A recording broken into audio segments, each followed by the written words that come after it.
చాలా సంతోషం. నెల్లూరు రూరల్ నియోజకవర్గం 24వ డివిజన్ కల్లూరుపల్లి గ్రామం కావచ్చు, హౌసింగ్ బోర్డు కావచ్చు, ఏదైతే ఇందిరమ్మ కాలనీ మిట్ట కావచ్చు, కనుపర్తిపాడు కావచ్చు, ఈ యొక్క 24వ డివిజనే కాకుండా అనికేపల్లి ప్రాంతంలో రైతులకు సైతం మేలు చేసే విధంగా దాదాపు 4 కోట్ల వ్యయంతో ఈ యొక్క సబ్స్టేషన్ ఏర్పాటు. ఆనాడు అధికార పార్టీ ఎమ్మెల్యేగా నేను ఉన్నప్పుడు అనేక ప్రయత్నాలు చేసి ఈ యొక్క సబ్స్టేషన్ని శాంక్షన్ చేయించడం జరిగింది. తమాషా ఏమిటంటే, సంతోషం ఏమిటంటే, ఆ సబ్స్టేషన్ పూర్తయ్యే సమయానికి ఆ యొక్క 4 కోట్లతో ఆ సబ్స్టేషన్ పూర్తయ్యే సమయానికి దేవుడి దయ వల్ల, నెల్లూరు రూరల్ ప్రజల దయ వల్ల, కార్యకర్తల నాయకుల కష్టం వల్ల మళ్ళీ నేను 3వసారి అధికార పార్టీ ఎమ్మెల్యేగా నా చేతుల మీదుగా, అదేవిధంగా డివిజన్ కార్పొరేటర్ అరవ శాంతి చేతుల మీదుగా ఇది ప్రారంభోత్సవం చేసుకోవటం. ఈ యొక్క సబ్స్టేషన్ వల్ల ఇందాకే నేను చెప్పినట్టు 24వ డివిజన్ కల్లూరుపల్లి కావచ్చు, హౌసింగ్ బోర్డు కావచ్చు, ఇందిరమ్మ కాలనీ మిట్ట కావచ్చు, కనుపర్తిపాడు కావచ్చు, అదేవిధంగా అనికేపల్లి ప్రాంత రైతులు కావచ్చు, వీరందరికీ మెరుగైన కరెంటు లభిస్తుంది. అంతటి ఒక మంచి సబ్స్టేషన్ని ఈరోజు ప్రారంభించడం నాకు చాలా సంతోషంగా ఉంది. అందుకే కాదు, అతి త్వరలో ఈ టిట్కో ఇళ్ళు, ఆనాడు గతంలో తెలుగుదేశం పార్టీ అధికారంలో ఉన్నప్పుడు ఏదైతే టిట్కో ఇళ్ల సముదాయాన్ని రాష్ట్రం అంతా ప్రారంభిస్తే దాదాపు పూర్తి కావాల్సిన పరిస్థితుల్లో ప్రభుత్వాలు మారిన తర్వాత ఆ యొక్క ప్రభుత్వాలు దాన్ని నిర్లక్ష్యం చేసిన పరిస్థితి, అనేక ప్రయత్నాలు చేసిన పూర్తి చేయలేని పరిస్థితి. ఈరోజు మళ్ళీ దేవుడి దయ వల్ల, ప్రజల ఆశీస్సుల వల్ల తెలుగుదేశం పార్టీ కూటమి అధికారంలోకి వచ్చింది. చంద్రబాబు నాయుడు గారు ముఖ్యమంత్రి అయ్యారు. ఆ టిట్కో ఇళ్ల సముదాయం వద్ద ఖచ్చితంగా ఈ యొక్క సబ్స్టేషన్ అనేది చాలా ఈ యొక్క డివిజన్ అందరికి కూడా మేలు చేస్తుంది. ఆ టిట్కో ఇళ్ళు మొత్తం పూర్తి చేసి ప్రజలకి అందించినట్లయితే ఈ టిట్కో సముదాయమే ఒక మినీ టౌన్గా మారే అవకాశం ఉంది. ఇక్కడికి కావాల్సినటువంటి అన్ని ఏర్పాట్లు కూడా చేసేదానికి స్థానిక శాసనసభ్యుడిగా మౌలిక వసతుల కల్పన కావచ్చు, అన్నీ కూడా ఏర్పాటు చేస్తామని తెలియజేస్తూ, రాబోయే రోజుల్లో తెలుగుదేశం పార్టీ కూటమి అధికారంలోకి వచ్చి 3 నెలలు కాల, 3 నెలలు కాకముందే నెల్లూరు రూరల్ నియోజకవర్గంలో అటు డ్రైన్ల, రోడ్ల, కరెంటు స్తంభాల, సబ్స్టేషన్ల, తాగునీటి పథకాల తేడా లేకుండా ప్రజలకు ఏదైతే అవసరమో వాటన్నిటి మీద, ఆ మౌలిక సదుపాయాల కల్పన మీద మొత్తం కూడా ప్రత్యేక దృష్టి సారించడం జరిగింది. ఆ దిశగా ముందుకు సాగుతూ ఉన్నాం. అన్ని పనులు కూడా వేగవంతంగా జరుగుతున్నాయి.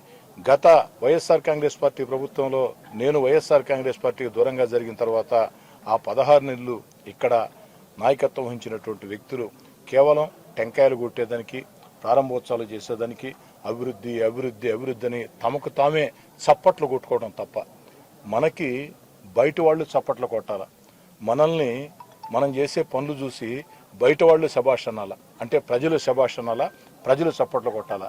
అలా కాకుండా ఒక బ్యాండ్ బ్యాచ్ని వేసుకొని అభివృద్ధి అభివృద్ధి అభివృద్ధి అని తమకు తామే చప్పట్లు కొట్టుకుని కేవలం టెంకాయలు కొట్టడం తప్ప, శంకుస్థాపనలు చేయడం తప్ప ఎక్కడా లేదు. అందుకే ప్రజలు విఘ్నులు, ప్రజలు తెలివిగల వాళ్ళు. అందుకే వరుసగా 3వసారి నెల్లూరు రూరల్లో నేను పోటీ చేసిన 36,000 ఓట్ల భారీ ఆధిక్యం అందించారు. ఆ 36,000 ఓట్ల భారీ ఆధిక్యంలో ఈ డివిజన్లో కూడా అతి భారీ మెజార్టీ, ఈ డివిజన్లో కూడా అతి భారీ మెజార్టీ జరిగింది. చాలా మంది ఈ డివిజన్లో కొంతమంది మేము పెద్ద ఫైల్ మాలవి, మేము పెద్ద కథ, మేము పెద్ద సంగతి, మేము లేస్తే మనుషులం కాదు, తిప్పేస్తాం, చుట్టేస్తాం, రకరకాల మాటలు మాట్లాడారు. నిజమే, చుట్టేశారు. ఎవరిని ఎవరు చుట్టారంటే ఆ పెద్ద ఫైల్ మాలని చెప్పుకున్న వ్యక్తుల్ని ఈ డివిజన్ ప్రజలు చుట్టేసి, మీరు పాండ్రా స్వామి, మీరు మాకు వద్దు, మాకు పిలిస్తే పలికే ఎమ్మెల్యే కోటంరెడ్డి సీతారెడ్డి అని చెప్పని భారీ మెజార్టీ ఈ డివిజన్లో ఇవ్వటం జరిగింది. అందుకే నేను ఒకటే చెప్తూ ఉన్నా, ఒకే నియోజకవర్గంలో వరుసగా 3వసారి ఎమ్మెల్యే కావటం అంటే, అది కూడా 36,000 ఓట్ల భారీ మెజార్టీ అంటే, అది కూడా ఆహా ఓహో నేను మహానాయకుడిని, నాకు ఓటమి లేదు, నాకు తిరుగులేదు, అక్కడేసినా ఇక్కడేసినా ఎక్కడేసినా నేనేంది నువ్వేందో ప్రజలు చూపించారయ్యా, నువ్వేందో ప్రజలు చూపించారు. 36,000 ఓట్ల భారీ మెజార్టీ ఈ జిల్లాలో అందించారు.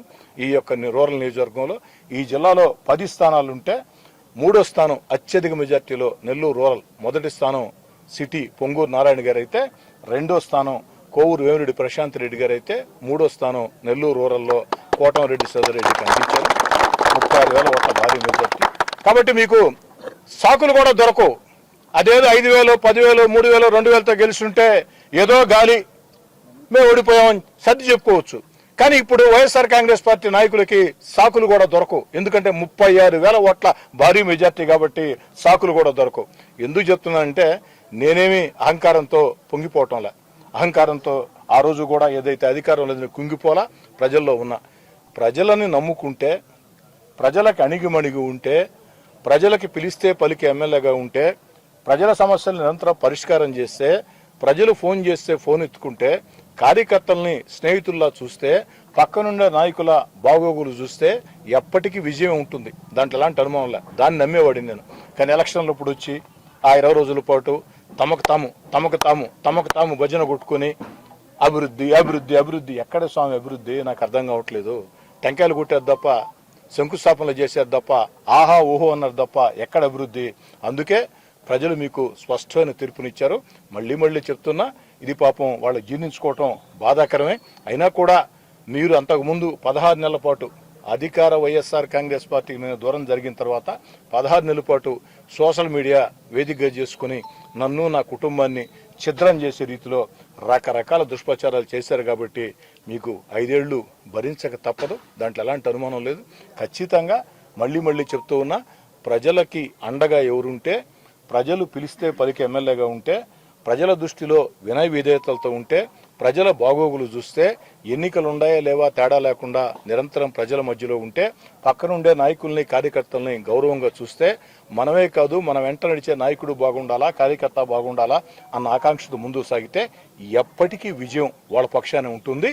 నేను ఎప్పుడు కూడా ఆ పక్షాన్ని నడుస్తా, ప్రజల పక్షాన్ని నడుస్తా, కార్యకర్తల పక్షాన్ని నడుస్తా, నాయకుల పక్షాన్ని నడుస్తా. నా చేతిలో ఉంటే చేస్తా, చేతిలో లేకుంటే కాదు అని చెప్తా. ఎవరు ఏ సమస్య చెప్పినా ఫోన్ చేసినా స్పందిస్తానని మనవి చేసుకుంటూ, మరోసారి ఈ డివిజన్లో దాదాపు 4 కోట్ల రూపాయల వ్యయంతో ఈ సబ్స్టేషన్ పూర్తి చేసుకోవటం అనేది చాలా సంతోషంగా ఉంది. ఖచ్చితంగా ఆ యొక్క విద్యుత్ శాఖ అధికారులను కూడా మనస్ఫూర్తిగా అభినందిస్తూ, ఇంకా కూడా రూరల్ నియోజకవర్గంలో కొన్ని సబ్స్టేషన్లు ప్రతిపాదనలు పెట్టి ఉన్నాం. అతి త్వరలోనే ఆ సబ్స్టేషన్లు కూడా శాంక్షన్ కాబోతూ ఉన్నాయని చెప్పని మనం చేస్తున్నాం.